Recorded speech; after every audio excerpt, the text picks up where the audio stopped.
Alrighty, today we're gonna do a waterfall, and I hope you see this okay.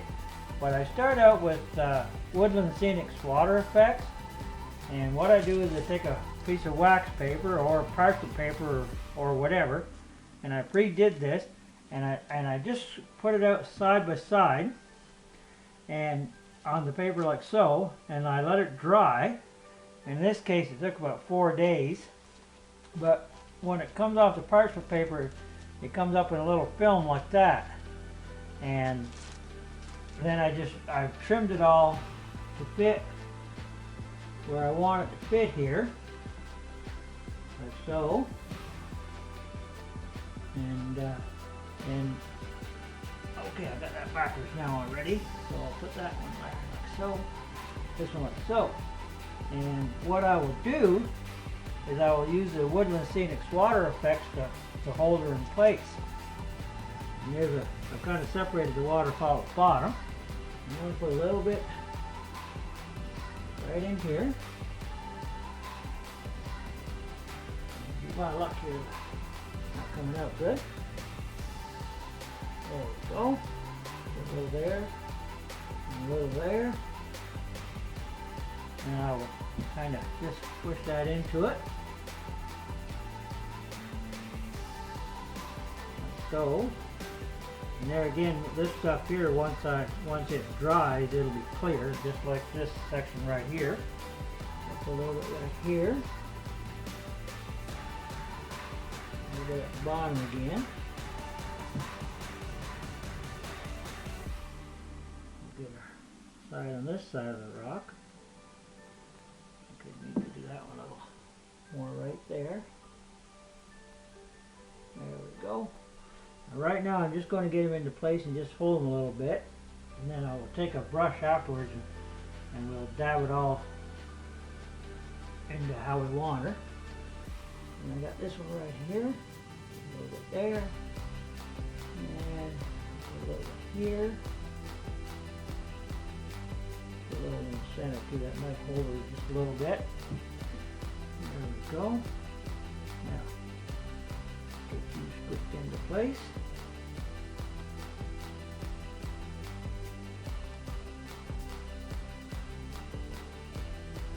There we are.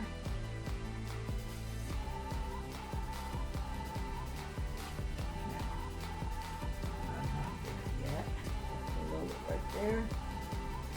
Now, this is kind of hard to see because it's kind of hard for me to get the camera where you can see it and put her in, but put that there. Now,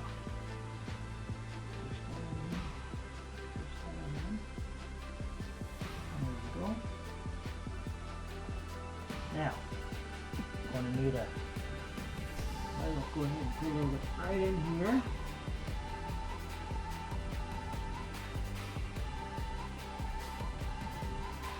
Another two, oops, came up kind of bad. A little bit right there as well. Now, let me get my little soft brush.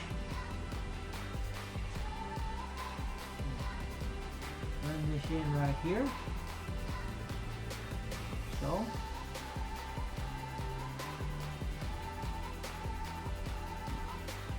Bottom. Get some splashing water.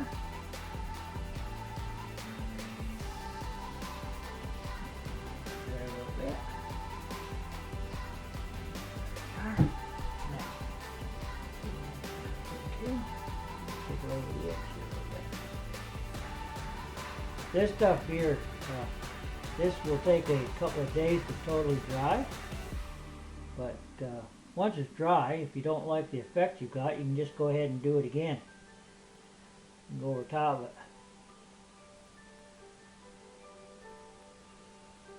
There we are.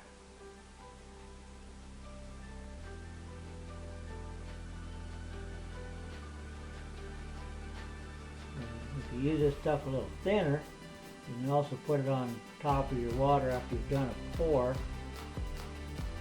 and give you some water effects that way. Give you look at waves and ripples and everything else. Just getting her in, trying to make it look like water bouncing and falling.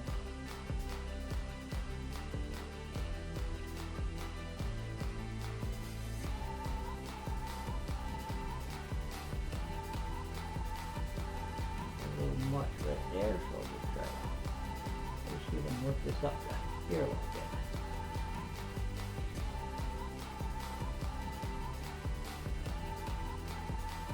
This is the same technique right here, that's just a kind of a swirling and a dabbing that I used on the parchment paper or the wax paper or whatever you want to call it.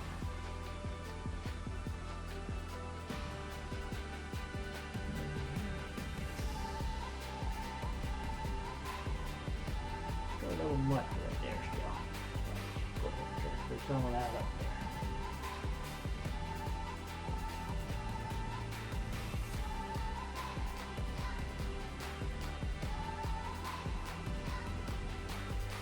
Kind of looks really neat right here while it's still white, because it looks just like white water, but it'll dry clear, so you'll actually have to take a paintbrush to it afterwards and put the highlights on the top.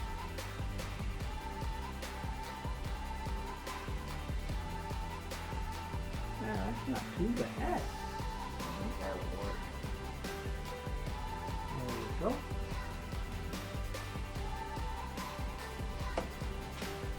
Now let me see if I can get this so you can see it good.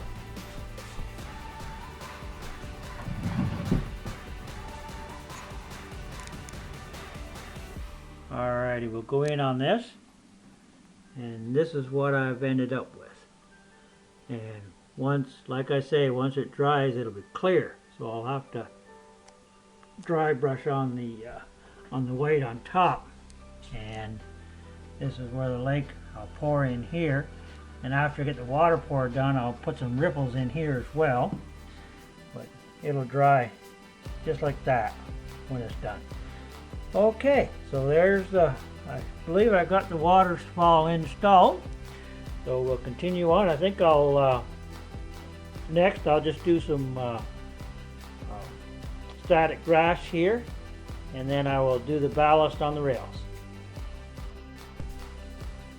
Now I'm going to put down some static grass, and I'm going to show you how I like to do it. There are many different ways out there that you can do it, and each company has its own method they want you to use, but I just take Mod Podge straight out of the bottle, and I just put it in this little holder here just to make it easier. And just where I want my static grass to be, I just dab on a little bit of glue like so. And I try not to get too uniform of a pattern.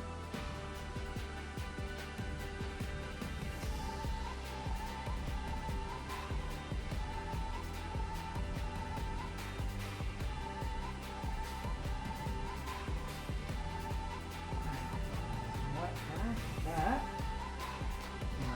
And over here.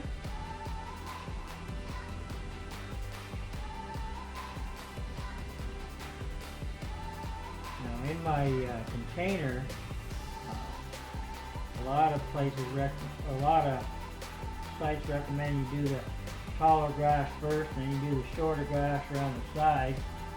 But I don't get too carried away with that. I just tend to mix a whole lot of it together and just let it come out hodgepodge, or hodgepodge, or however you want to say it. So anyways, I made myself my own little lead here that I like to use. Turn on my applicator, stick my lead in the glue, and just let her come out. And you'll see here how it's just standing straight up. There we go.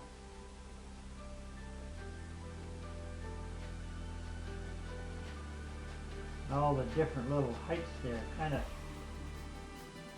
the different lengths of static grass I have in there really makes for some interesting variety.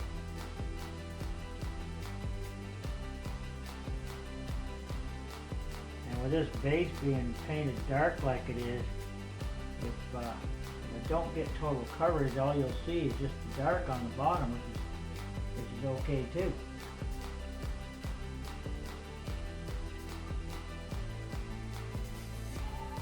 Okay.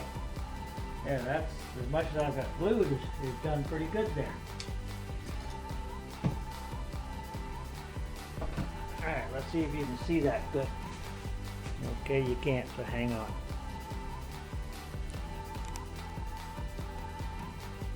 So there we are with our different lengths of static grass. You can just see it there, and then nice and close. Let me get this thing focused. Anyhow, there we are. Just kind of, and I'll come down on her for you. Then what I do after this is I just take my shop vac with a piece of nylon stuck in the end of it and recycle the static grass that is not in the glue. So I'm going to go ahead and glue and grass the rest of this, and then after that we'll get on to the ballasting.